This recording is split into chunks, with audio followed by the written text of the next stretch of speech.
It's a new test for students, and it's all online. The Smarter Balanced Assessment Consortium is being implemented in the state schools as a testing medium aligned to the new Common Core curriculum. The math and literacy assessment for students in grades 3 through 8 and high school juniors is an estimated 6-hour test broken up over several weeks. And it's very different from the standardized tests students are used to taking on paper. I think it's good that the test is moving on the computer. The SATs are going to be very shortly. I believe in 2016 they're going to be computerized. So I think the more that students are kind of exposed to that way of sort of test taking, the better off they'll be. They can still do the job they're doing, but we have to teach them where those tools are, how to use those tools. So it's teaching them that new format. Another big difference, the test is adaptive. If you have a series of third grade questions, it gives you grade level questions for third grade, but if the student is having difficulty with those on grade level questions, it will actually give them easier third grade questions.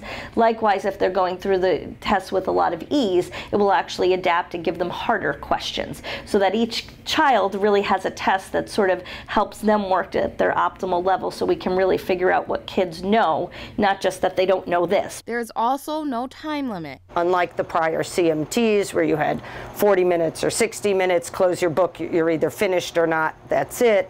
This is open-ended. It's really designed to sort of promote students working with perseverance through the questions. So if it takes one student an hour, but another student needs an hour and 45 minutes, you give them sort of whatever time they need to be able to do well on the test. But not everyone is on board with the new test. This year, the Westport School District distributed the practice version to students, and Charlene Zyberg was part of a group of parents who opted their children out. I don't really think that the SPACs are a fair assessment of her capability. The superintendent of the Westport School District has already communicated to teachers to expect a 60 to 70% failure rate amongst all Westport students. Zyberg, who viewed the practice test online, says the format isn't efficient. The interface itself is not intuitive, and it's just very cumbersome scrolling up and down trying to get through the test. It's taking a lot of time. The questions itself are very, very challenging.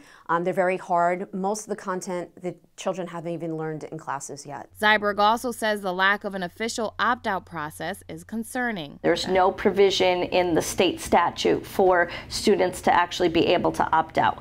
However, we can't really tell parents what they can and can't do. But every parent can opt out, and all they really simply have to do is write a letter to their principal or the superintendent of the district, or both. And what will be done with the scores? That's a question yet to be answered. The state is trying to sort of figure out how the test results are going to be used. What does the 60% failure rate tell us? Does it tell us that that the curriculum is inappropriate? Does it tell us that the test is poorly designed? That's where the nervousness comes in, is are they being used to rank a school? Are they being used for teacher evaluation? That's where everyone's just waiting to see what's going to happen. Zyberg says that while she agrees with the idea of improving education, the SBAC and Common Core curriculum need to be re-examined. There is this excitement about education reform and that we're moving our country in the right direction.